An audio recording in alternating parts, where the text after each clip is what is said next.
Salut tout le monde, bienvenue dans ce nouveau podcast, j'espère que vous allez bien, c'est le D, David Kay. Aujourd'hui on aborde un sujet encore une fois très intéressant, du moins je l'espère, le fameux restock de 151, ce qui nous donne l'occasion de faire un petit bilan sur 151, d'aborder différents points, 1 ce restock, 2 les quantités, 3 la chute des prix éventuels, 4 le fonctionnement des boutiques. Bonjour ma petite merveille, ça faisait longtemps qu'on t'avait pas vu dans un podcast à ton père. Comment tu vas? Mon petit amour. Hein? T'es une princesse, hein? T'es une princesse. Toi, tu passes ta vie au bureau avec ton père à faire des calinouches. Allez, à tout à l'heure. Avant de débuter ce podcast, je tenais bien sûr encore une fois à vous remercier pour votre ferveur sur les différents contenus, les différents podcasts.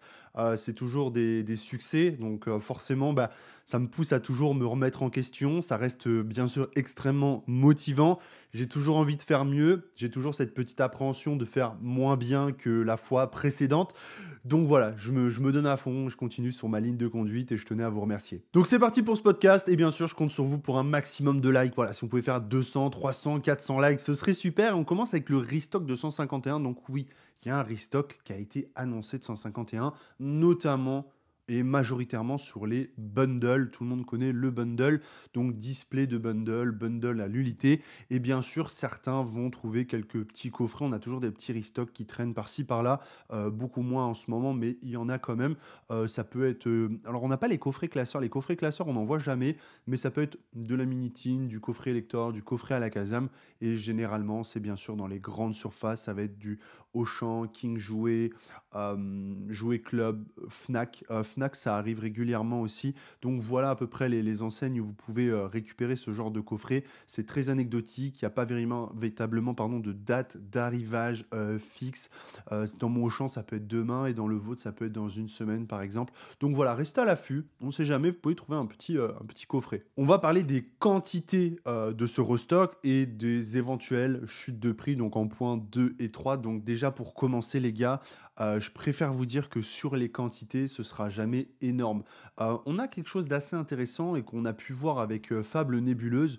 Les bundles de Fable Nébuleuse, je sais pas vous, mais moi j'ai la sensation qu'il y en a une quantité astronomique. Le bundle Fable Nébuleuse, on le voit partout, tout le temps, en restock. Il y en a, c'est vraiment, il est omniprésent ce bundle. Mais là, contrairement à Fable Nébuleuse, 151 est quand même une série qui est extrêmement prisée, qui a été vraiment massivement achetée, ouverte, stockée, scalpée, tout ce que vous voulez, hein, on va être très clair dans les termes.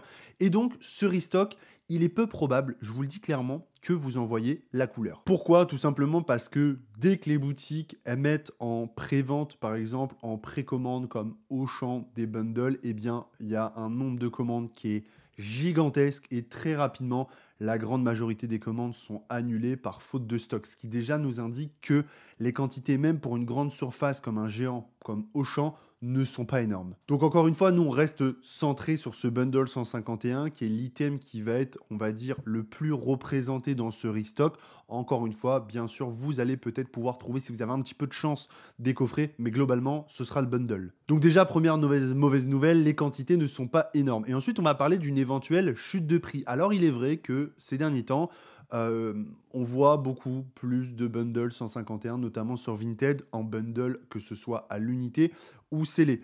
Pourquoi? Je vais très clairement vous le dire et ça va rejoindre le point numéro 3. Je ne vais pas me faire des copains encore une fois en disant ça, mais dans le fond, je vous dis ce que vous avez déjà et ce que vous savez déjà et je vous parle d'un fonctionnement qui n'est pas compliqué. En gros, qu'est-ce qui se passe? Vous avez aussi des boutiques qui vont récupérer ces bundles, des boutiques affiliées en règle générale à Asmodée. Et qu'est-ce qui va se passer? Eh bien, ces boutiques, je vous dis une bêtise, si récupèrent par exemple 10 bundles scellés en display, 10 displays de bundles, donc 100 bundles, eh bien, elles vont en mettre 2 à la vente et elles vont garder le reste pour plus tard. Est-ce qu'il faut jeter la pierre aux boutiques? Eh bien, il y a 1 an, 6 mois, peut-être même, je vous aurais dit oui, c'est dégueulasse, c'est un comportement qui est nul, etc.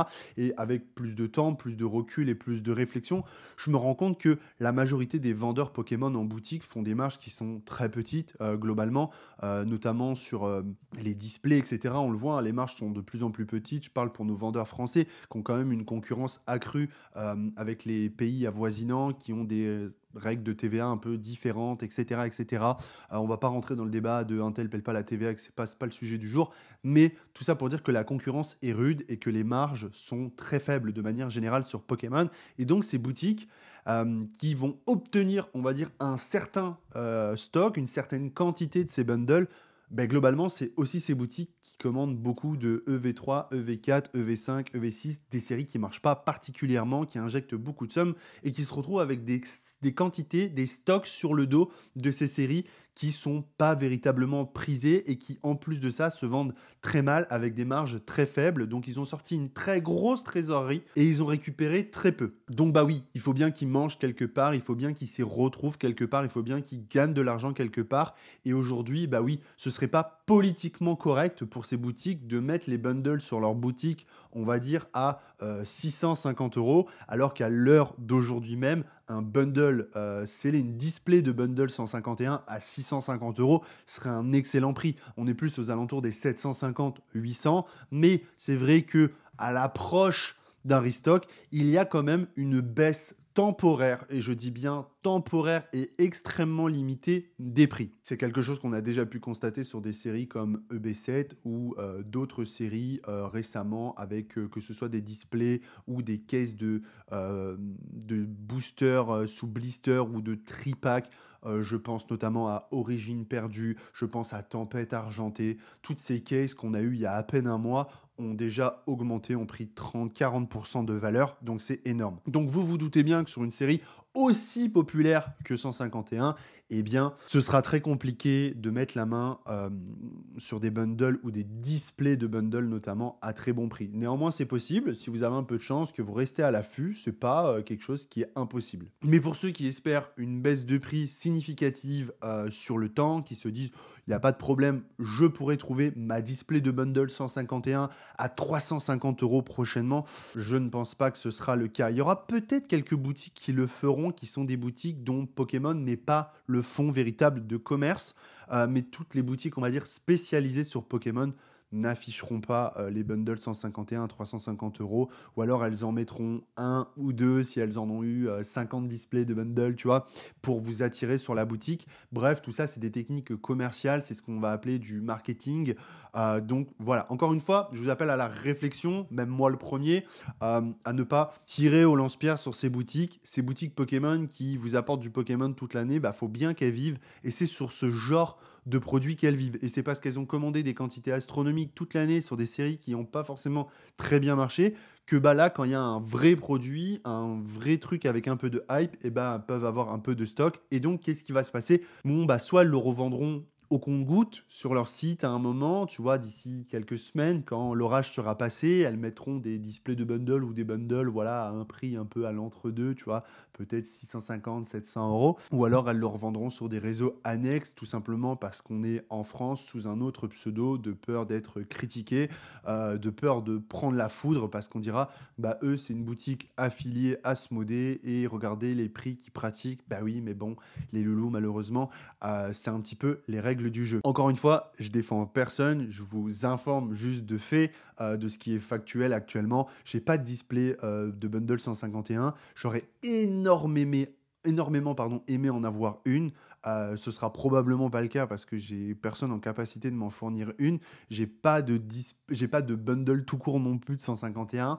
Donc voilà, si je mets la main sur une display de bundle, bah, je vous le dirai parce que ça me ferait vraiment plaisir. Voilà, à travers ce podcast, je voulais vous appeler encore une fois à la réflexion, à la maturité, et peut-être vous donner quelques éléments qui vous permettent de comprendre le pourquoi du comment sur le marché. Ce podcast, il s'arrête là. J'espère qu'il vous a plu, vous a donné quelques éléments de réponse si vous vous posez quelques questions. Donc en résumé, oui, il y a un restock 151 globalement sur les bundles. Les quantités seront, je pense, faibles. Quoi qu'il arrive, faible ou pas faible, les gens qui en prendront toujours des quantités astronomiques, et donc vous aurez probablement peu de chances d'en trouver par vous-même. Est-ce qu'il y aura une chute des prix?